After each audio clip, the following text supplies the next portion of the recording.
भाइयों और बहनों, आप सभी को प्रभु यीशु मसीह में मेरा प्यार भरा नमस्कार। हम सभी जीवन में कभी न कभी ऐसे सिचुएशन में आते हैं कि जब हम बहुत ज़्यादा चिंता करने लग जाते हैं और हमारा जो मन है वो बहुत ही परेशान रहता है। हमें समझ नहीं आता कि क्या करें, कोई रास्ता नज़र नहीं आता और हमारा जो मन है उसकी स्थिति ऐसी हो जाती है कि वो बहुत डिस्टर्ब रहने लग जाता है। जैसे कि जो स्टूडेंट्स होते हैं उनको अपने एग्ज़ाम की चिंता होती है, लोगों को अपनी नौकरी की चिंता होती है, आगे बढ़ने की चिंता होती है। माता पिता अपने बच्चों के बारे में चिंता करते हैं, उनके भविष्य के बारे में चिंता करते हैं। लोग ज़्यादा पैसा कमाने के बारे में सोचते हैं, आगे बढ़ने के बारे में सोचते हैं। पति पत्नी अपने अपने अपने जीवन के बारे में सोचते हैं, अपने वैवाहिक जीवन को अच्छा बनाने के बारे में सोचते हैं और इस तरह की तमाम चीज़ों में लोग चिंता करने लग जाते हैं। और आज जो हमारे सामने ये जो सिचुएशन है वो ये है कि हम चिंता कर रहे हैं इस महामारी की स्थिति में, जिसे हम कोरोना वायरस या कोविड-19 से जानते हैं। और इसको लेकर लोग बहुत चिंतित हैं, बहुत परेशान हैं और इसकी वजह से लोगों की रात की नींद उड़ गई है। और कई ऐसे भी लोग हैं जिनको मैं जानता हूँ जो बिल्कुल भी खुश नहीं हैं और जो खुशी का टाइम भी आता है वहाँ भी वो बहुत परेशान से नज़र आते हैं। सो कैसे इस सिचुएशन में हम अपने अपने मन को कैसे सही रखें, कैसे तैयार रखें और कैसे इस महामारी के समय में भी कैसे हम मजबूत रहें, कैसे अपने आनंद को ना खोएं। तो चलिए हम लोग एक वचन देखेंगे। हम जाएंगे भजन संहिता अध्याय 37 का 3 से 9 और यहाँ लिखा है, यहोवा पर भरोसा रख और भला कर, देश में बसा रहे और सच्चाई में मन लगाए रहे। यहोवा को अपने सुख का मूल जान, क्योंकि वह तेरे मनोरथों को पूरा करेगा। अपने मार्ग की चिंता यहोवा पर छोड़ और उस पर भरोसा रख, वही पूरा करेगा। वह तेरा धर्म ज्योति की नाई और तेरा न्याय दोपहर के उजाले की नाई प्रकट करेगा। यहोवा के सामने चुप रह और धीरज से उसका आसरा रख। उस मनुष्य के कारण ना कुढ़ जिसके काम सफल होते हैं, कि वह बुरी युक्तियों से निकलता है। क्रोध से परे रह, जलजलाहट को छोड़ दे, मत कुढ़, उससे बुराई ही निकलेगी। क्योंकि कुकर्मी लोग काट डाले जाएंगे और जो यहोवा की बाट जोते हैं वही पृथ्वी के अधिकारी होंगे। सो भाइयों बहनों, ऐसे में जो ये वचन है ये हमें बेसिकली इसमें ये बताया जा रहा है और हम इसमें से अपने लिए इस सिचुएशन में जो है हम क्या सीख सकते हैं। इस वचन में हमारे लिए क्या है कि हमें यहोवा पे, प्रभु पर अपने भरोसा रखना है। सिचुएशन ऐसी है कि हमें इसमें कुड़कुड़ाना नहीं है, दुखी नहीं रहना है, कोसना नहीं है, अच्छे कामों को रोकना नहीं है, लेकिन हमें प्रभु पर अपना भरोसा रखना है। लेकिन इसके ऑपोजिट हम लोग क्या कर रहे हैं या करने लग जा रहे हैं आजकल कि हम बहुत चिंता करते हैं अपने भविष्य के बारे में कि क्या होगा, पता नहीं हम बचेंगे कि नहीं, ये मुझे ना हो जाए, ये बीमारी मेरे अपने लोगों को ना हो जाए और इस तरह से क्या हमारी जॉब बची रहेगी, क्या हमारे पास पैसे रहेंगे, कहीं कुछ और ना हो जाए वगैरह वगैरह। सो इस तरह की जो चिंताएं हैं अपने भविष्य को लेकर, जब हम इसमें डूब जाते हैं तो उसका मतलब ही यही है कि हमारा मन उदास रहेगा, क्योंकि भविष्य तो कोई नहीं जानता। और ये वचन हमें क्या बोलता है कि हमारी जो आशा है, जो उम्मीद है, वो प्रभु में होनी चाहिए और जो लोग यहोवा की बाट जोते हैं वही पृथ्वी के अधिकारी होंगे। तो ऐसे में हम अपने तरीके से अपनी ज़िंदगी को चला रहे हैं, कुछ ना कुछ कर रहे हैं, लेकिन एक धार्मिक व्यक्ति होने के नाते, एक धार्मिक जन होने के नाते, मसीह या ईसाई होने के नाते, क्रिश्चियन होने के नाते हमें क्या करना चाहिए। हम एक वचन देखेंगे, नीति वचन अध्याय 3 का 5 और 6 और यहाँ लिखा है, तू अपनी समझ का सहारा ना लेना, वरन संपूर्ण मन से यहोवा पर भरोसा रखना, उसी को स्मरण करके सब काम करना, तब वह तेरे लिए सीधा मार्ग निकालेगा। तो भाइयों बहनों, हमारी जो इंसान की जो छोटी सी समझ है, हम क्या कर रहे हैं कि हम बहुत चिंता कर रहे हैं, बहुत डर रहे हैं, कुड़कुड़ा रहे हैं। कुछ लोग प्रभु पर भरोसा भी नहीं रख रहे हैं, उन्हें लगता है प्रभु है तो वो क्यों नहीं बचा रहा है, इतने सारे लोग मर रहे हैं, क्यों कुछ नहीं हो रहा है। सो ये कौन सी समझ है? ये हमारी अपनी समझ है, एक छोटे से दिमाग की समझ है, क्योंकि हमें नहीं पता कि प्रभु की क्या योजना है और हम अपने छोटी सी दुनिया को लेकर बहुत चिंता करते हैं। लेकिन वचन हमें ये बता रहा है कि तुम अपनी समझ का सहारा मत ले, वरन संपूर्ण मन से यहोवा पर भरोसा रखना। सो जब हम प्रभु में आते हैं तो हमें अपने पूरे मन को इस दुनियादारी, इस सांसारिकता को छोड़कर प्रभु पर लगाना है, क्योंकि जो चिंता करना है वो प्रभु के लोगों का स्वभाव नहीं है। हमारा जो स्वभाव है वो है प्रभु पर पूरी तरह से मन लगाना और उसी पर भरोसा रखना, क्योंकि वही हमारे लिए मार्ग निकालेगा, हमारे लिए एक ऐसा रास्ता निकालेगा जिससे हम भी निकल पाएंगे, जैसे इजरायली जो लोग थे उनको प्रभु ने निकाला था। आज हमें भी ये जांचने की ज़रूरत है कि क्या हमारा भरोसा है प्रभु पर, क्या हमारी प्रार्थना लगातार हम कर रहे हैं हर दिन, क्या हम हर दिन बाइबल पढ़ रहे हैं आज, क्या हम उन लोगों को, उन मसीह भाई बहनों को जिनको हम मदद कर सकते हैं, क्या उनको कर पा रहे हैं? कुछ नहीं तो क्या हम उनको परमेश्वर के वचन से बता पा रहे हैं कि आप भरोसा रखिए? हमें ये देखने की ज़रूरत है कि हमारा जो मन है वो भरोसा किस पर रख रहा है, अपने आप पर या प्रभु पर। और हम एक और वचन देखेंगे, भजन संहिता अध्याय 84 का 11।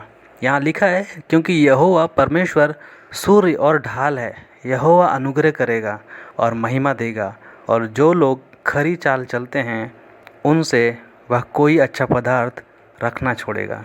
वचन बताता है कि जो प्रभु है वो हमारी ढाल के समान है, वो हमें बचाता है हर परेशानी, हर दुख, हर जलजलाहट से, और हमेशा हमारे ऊपर अपना अनुग्रह रखेगा। और जो लोग खरी चाल चलते हैं, यानी कि जो लोग हर सिचुएशन में, चाहे कैसे भी परेशानी हो, अगर हम प्रभु पर अपना जो है विश्वास रखते हैं और उसके वचन के अनुसार अपनी ज़िंदगी को रखते हैं, तो जो उत्तम से उत्तम चीज़ है वो हमसे दूर नहीं रखेगा वो। तो यही ये वचन बताना चाह रहा है। सो हम लोगों को क्या चाहिए कि हम प्रभु में हमेशा आनंदित रहें, हमेशा प्रभु में आनंदित रहना सीखें। मैं जानता हूँ सिचुएशन बहुत ख़राब है, और ऐसा नहीं कि मेरे को भी पता है और आप भी जानते हैं, बहुत मुश्किल हो रहा है सबके लिए, कैसे करें। इतनी सारी प्रेयर रिक्वेस्ट आती है कि हमारे घर में लोग बीमार हैं, हमारे घर में लोग ठीक नहीं हो रहे हैं, बहुत सारे लोगों ने अपने रिश्तेदारों को खोया है।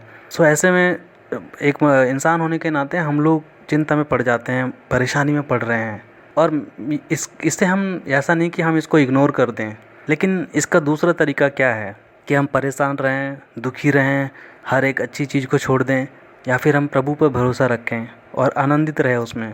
क्योंकि प्रभु में आनंदित रहना या प्रभु में भरोसा रखना का मतलब यही है कि हम अपनी चिंताओं से मुक्त हो जाते हैं, क्योंकि बाकी सब वही देखने वाला है, जैसे कि वचन भी बोलता है। हम एक और वचन देखेंगे, पहला पतरस 5:7, और यहाँ लिखा है, और अपनी सारी चिंता उस पर डाल दे क्योंकि उसको तुम्हारा ध्यान है। सो वचन बोलता है कि आप किसी बात की चिंता क्यों करते हो। हमें जो भी आज परेशानी है, जो भी दिक्कत हो रही है, जो भी चीज़ें हैं, प्रभु से वो छुपी नहीं है। प्रभु को सब कुछ पता है हमारे बारे में।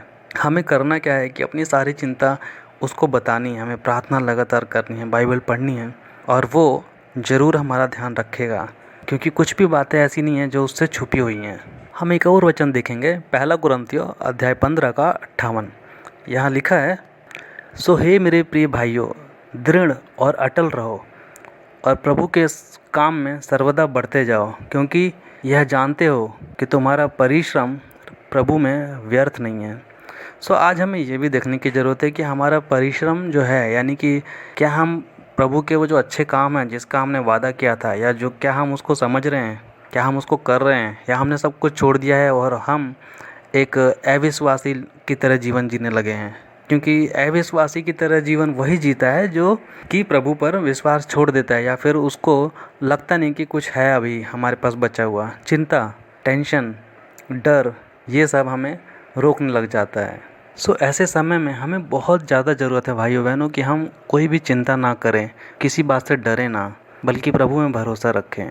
और साथ ही साथ जो अच्छे काम हैं, जो वचन में बताए गए हैं, जो हमने सीखे हैं, उसको करना भी ना छोड़ें। जहाँ भी मौका मिलता है हमें जिस भी तरीके से वो सारे अच्छे काम करते रहना है।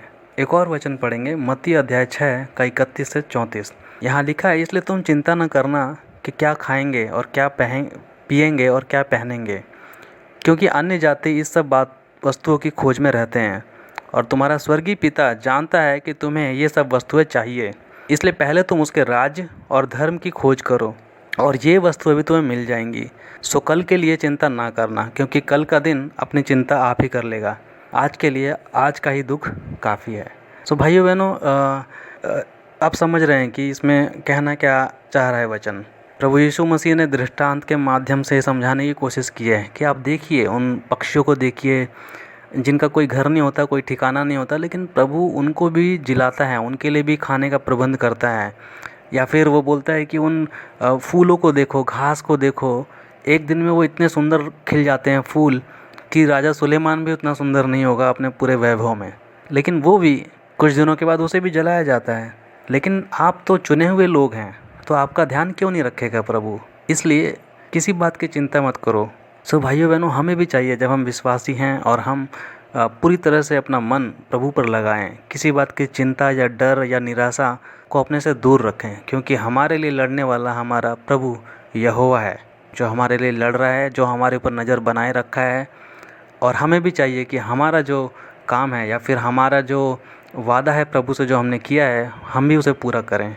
हर दिन उसके अच्छे कामों में बने रहें, प्रार्थना में जुटे रहें, साथ ही साथ बाइबल स्टडी करते रहें, जो भी अच्छे काम एक दूसरे के साथ कर सकते हैं उसे करते रहें, और ये समय निकल जाएगा। भाइयों बहनों, इसके संबंधित और भी कुछ वीडियोस हैं, आप चाहें तो उनको देख सकते हैं। उनका लिंक मैं डिस्क्रिप्शन में रख दूंगा। साथ ही साथ ये सारे वचन भी डिस्क्रिप्शन में रहेंगे, आप वहाँ से ले सकते हैं।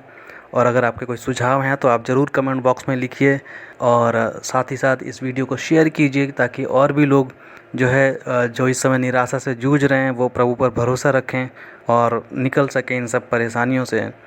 क्योंकि हमारा जो सबसे ज़्यादा हानि है वो हमारे मन के हारने की हानि है, और हमें उसे दोबारा से रिस्टोर करना है। और साथ ही साथ जो है इस चैनल को सब्सक्राइब कीजिए, ताकि आपको और भी इसी के संबंध में, इसके बारे में, प्रभु से रिलेटेड वीडियो मिलती रहें। इसी के साथ मैं विदा लेता हूँ, फिर आऊँगा कुछ और वचनों के साथ। तब तक के लिए अच्छे काम करते रहिए, प्रभु पर विश्वास रखिए, वो आपकी सुधि ज़रूर लेगा। आमीन।